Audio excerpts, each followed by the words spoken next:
So this is a paper, the recently published paper from a group in Canada. Um, it's a medical school, I believe, an engineering and medical school. And this came out this month, I believe, and it was published in the Journal of Athletic Training.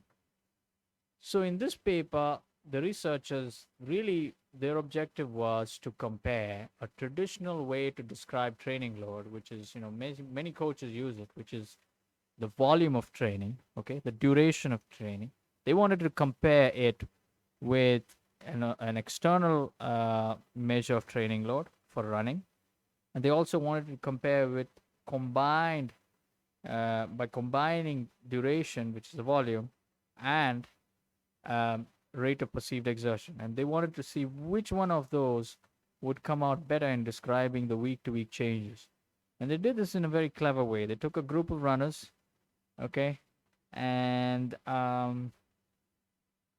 they gave them some training, and but from going from week to week, there was changes made to their training volume.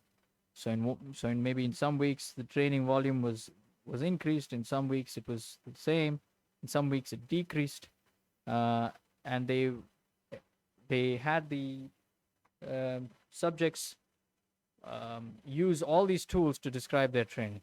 So they wanted to see what comes out better. Okay. So this is really interesting. And in terms of the objective external training load, they used run scribes outfitted to the shoes of these runners, and that really brings out the biomechanics. IMU is really a triaxial accelerometer combined with triaxial gyro, a sampling rate of 500 hertz.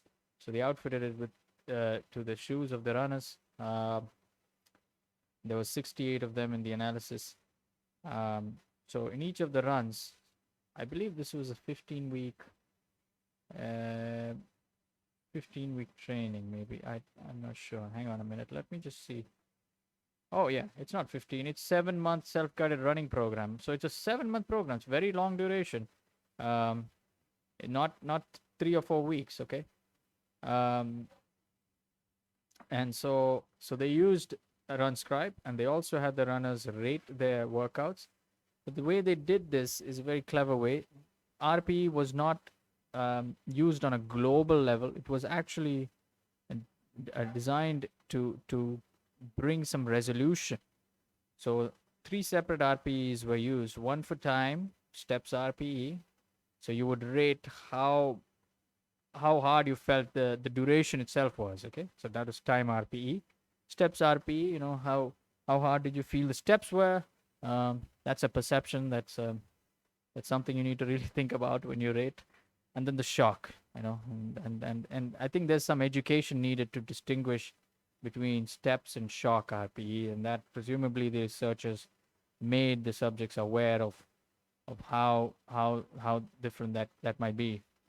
um, and then week to week changes were measured relative to training duration for the entire group. And then there were three subgroups: participants with an increase in training duration, participants with a decrease in training duration, and participants with no change. Okay. So anyway, I won't go deep into the methods. The results is really interesting, and I like to highlight this graph, this plot, which showing that uh, the entire group, the loads were charted on the y-axis, and this is the week-to-week percentage change in each of these attributes. So for time, the change from week to week was um, about 15, 16%. For steps, it was about 17%. For shock, it was about 18%, and so on. Okay, and this is the standard deviation there, confidence intervals. Um, but this is really interesting, is that despite the change in the training volume um, in those three subgroups, the the RPE associated load was very consistent despite the change in training volume, which is really interesting. So what this is saying is that if you had only one way to prescribe training and describe training, which is using training volume, you would not see all of these things happening. So, in those weeks with no change, the subjects were still reporting a higher effort. For example, in shock, they were reporting a higher effort. Um, and so, this, I mean, there's a few weaknesses in the paper which they describe. Um, but overall, there's a lot of value in this, and the whole RPE thing is even though it's very retro, it's coming back to being popular again.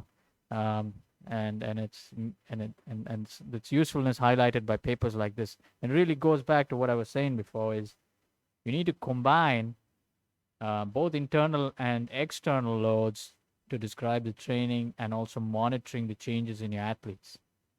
Um, and so this is a very good, nice paper to read.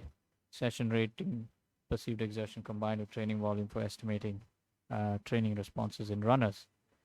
It'd be interesting if they repeated this for cyclists. And I'm not sure if there's another group that has done something like this for cyclists, but it'd be good to look into the lit review and see what other papers might there be